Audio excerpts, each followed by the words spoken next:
welcome back. We're about to hit chapter 15, small group development. This is a short one.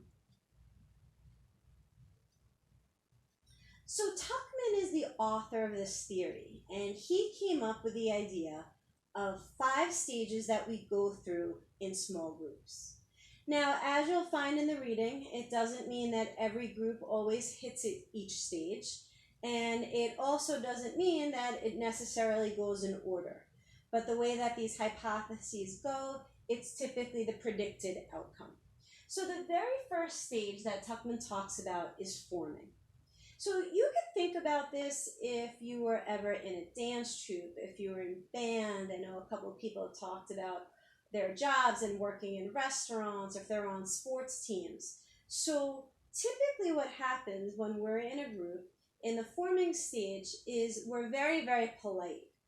We're usually looking to reduce uncertainty, whether we're talking about where we're from, what our major is, what the charge is of the group, but all those kinds of things we typically do when we're on our best behavior when we're first meeting people in a new group. The second stage that we move into is storming, and as you can see here, there tends to be a bit of conflict. Sometimes it's vying for status, different kinds of roles. A lot of times people have a negative connotation of conflict, but a lot of times it could be really productive. We're going to do a lot of that when we get up to interpersonal, but even when you do it in terms of groups, so you're going to be having a project to do and you're certainly going to disagree on different ways, and while it might feel uncomfortable at first, hearing each other out, you might see differences of opinion. It might be that it's really hard to decide and come to consensus. But either way, we get to know each other more, hear people's viewpoints, and that's why we say things can be productive in life. When we go into stage 3, the norming, that's typically after we've gotten the other part out of the way, whether it's vying for roles, vying for status. Here, more of the expectations are solidified. So for instance, if you did something with band tryouts and you were a little upset that you didn't get first chair, after you're going through that forming, storming, the norming is you get more used to what chair you might be in. Maybe you met someone who's next to you who is in your math class. You become friendly.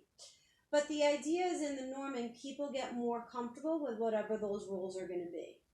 It might be, going back to that example, if you're on a dance team or you play soccer and people come late. Well, what are the consequences for it? Does that mean everybody's doing calisthenics for a little while? Does that mean the coach is docking players? Whatever it might be. When we move into the performing stage, and this is my idea of the chi here, the energy. This is what happens when morale is really high.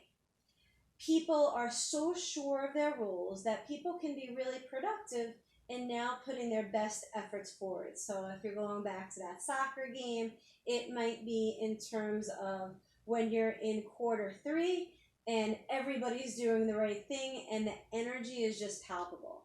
If you're in that dance recital, and in the performing stage, you might have just had your 3rd change of outfit, and people know they're hitting every single move, and it is a well-oiled machine of everybody involved. And finally, what happens in the adjourning stage is that's when the goal is completed. People can feel pretty sad, even though they're glad that it got done. So for instance, throughout the quarantine and all those adjourning stages that couldn't happen. If it was prom, if it's graduation, people are still doing the drive-bys for it, so that people have some sense of closure of what happens in the group. So these are the 5 stages of Tuckman. You'll see it throughout the different parts of our class, and I hope you enjoyed what is a very short chapter.